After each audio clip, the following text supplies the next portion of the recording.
Well, despite those structural changes and of course, the real estate bubble, you've remained optimistic about the Japanese economy as well as the stock market. So could you share your perspective on what's driving that optimism? Yeah. I'm super bullish on Japanese stocks for the last 10 years. And the reason I was, there are some external reasons and some internal reasons. The external reason, the biggest reason is the geopolitical situation. Right. Because, I believe the Japanese economic growth and the Japanese stock market bull phase, super bull market after the World War II, it's actually, when you see that it started at 1950, started with the Korean War, right? So it's not coincidence. It started with the Cold War between the United States and Soviet Union, and it ended exactly the same time when the Berlin Wall fell. Okay, so it's like continued 40 years, and then after that you see like 25 years of stagnation and the bear market, and then I think we entered a new phase of the bull market in 2013 with the new emerging geopolitical situation, new Cold War between the United States and China, which gives Japan a great leverage on both terms of, China and the United States economic relationship, and also trade-wise, and also you see the supply chain is coming back to Japan. See a lot of semiconductor factories opening in Japan. See a lot more tourists coming, a lot more foreign direct investments coming to Japan. So, and these are the external reasons. And I also believe there are, internal reasons that you see from 2013, the Japanese government implemented the Corporate Governance Reform Act. And see more and more Japanese companies are getting more, transparent about the corporate governance, and they give more dividends. And then from the TSE implemented also structural reforms, and you see they put a pressure on the companies to the work on more like investment relationship, give more dividends, and also they're gonna implement a threshold for market cap soon, very soon.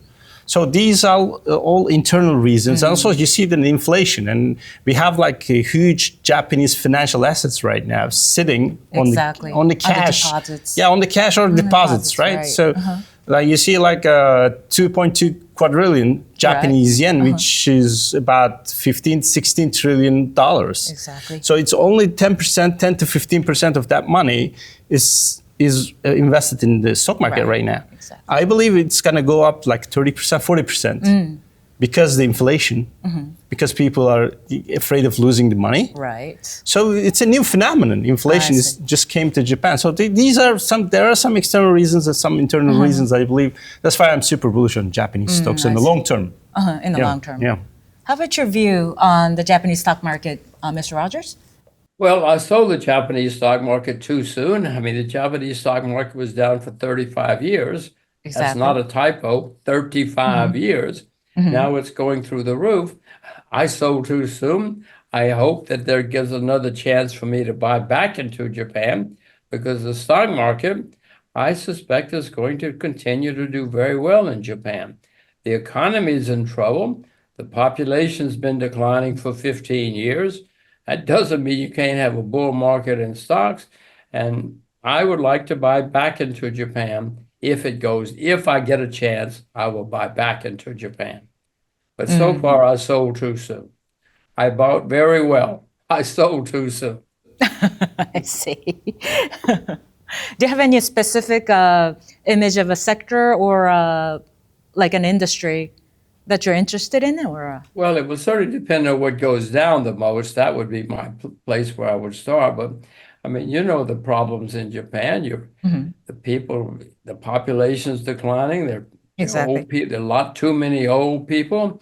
You don't like foreigners. You don't like immigrants. So Japan has some demographic problems, which could lead to opportunities. But I have to watch to see what goes down the most.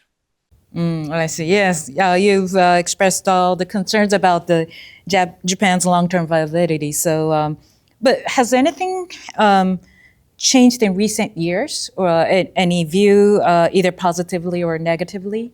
In Japan, well, you still aren't having babies. I mean, whether we like it or not, you got to have some babies or have some immigrants. Immigrants, You don't like foreigners very much, so I don't see that there's been any basic change. The population is still declining. And where are we going to get our unagi in 20 years? Yes, that's your favorite dish, right? I love unagi. I love Japan. I love unagi. But unless something happens, there's not going to be a Japan in 40 or 50 years. Yeah, I love unagi too. Oh, yes, everyone loves unagi. And yes, there's always a problem with the natural resources, I guess, in Japan as well. 収益物件数ナンバーワン、不動産投資を始めるなら、楽町アプリ、楽町で検索。Well, Japan is one of the few markets that's still somewhat depressed. I mean, yes, it's making all-time highs, but it was down for 35 years. Exactly. So I would prefer Japan to America, for instance, but be careful because it has been going straight up recently. Do you think, we should care about the timing or? No, I don't think so. I see. I don't think so. I mean, you buy something and keep it for a long time. It's his style. I mean, Right. I learned it from him. Right. Yeah. If you buy something at the top, it's not going to be good. So try to find things that are depressed and keep them for a long, long time. Yeah. When you say long time, how can we think about those? I mean, like 10 or 20 years? Do you have an image? Me, the best is something forever that I never have to sell. I'm lazy. Selling takes work. And so, no, if you can find something that's going to be good for many years, I urge you to invest, and please send me an email so I can look at it too. But it's not often that you find something like that. But if you'd invested in Coca-Cola many years ago, you could still own it. There are some things like that. Just they're not very often. It's hard to find them. Do you have any advice to the individual investors in terms of long-term investing? Because everyone's kind of mixed up with how many years you should invest. You have at least, they start to, have some NISA accounts. NISA at least. account. You start with the NISA and you start dollar cost averaging. Right. So buy the same amount. Exactly. At least it's the start, right? You have to start something because this inflation will eat away all your, cash, all your deposits. You have to have some assets, and you could, it's easy right now. And like before that, all those ETFs at the fat, the premiums they have, but right now it's quite nice. I mean, it's very cheap right now, so you can buy a lot of stuff, a lot of indexes.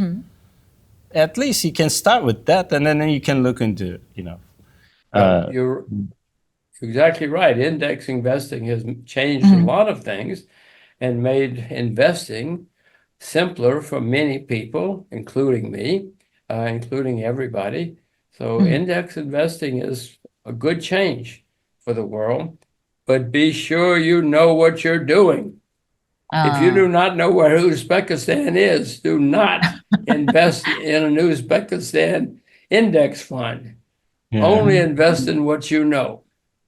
Exactly. Yeah. How much should I know about that certain country or something you invest?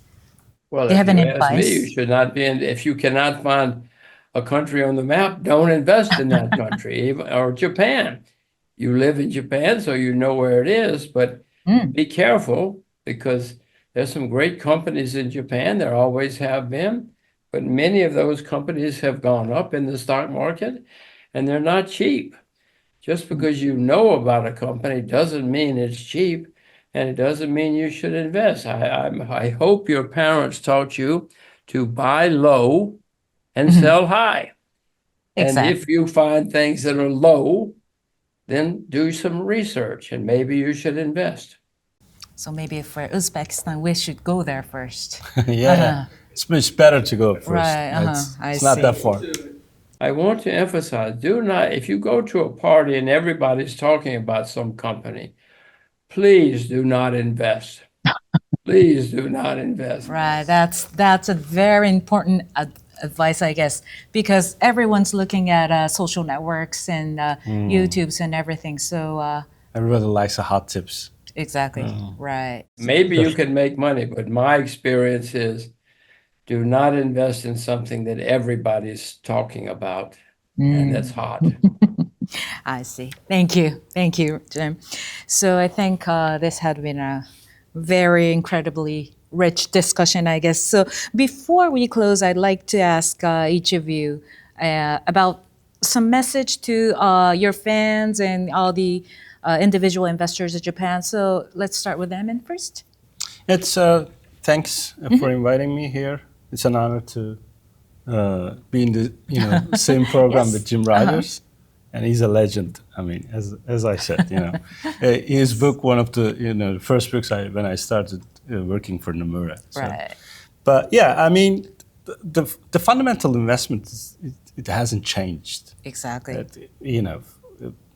And all those speculative things, speculative assets, and the hot tips, hot stocks, and that kind of stuff. It always exists every Right. time. I mean, so but you gotta stick something not so interesting, maybe some boring stuff, and keep it for a long time.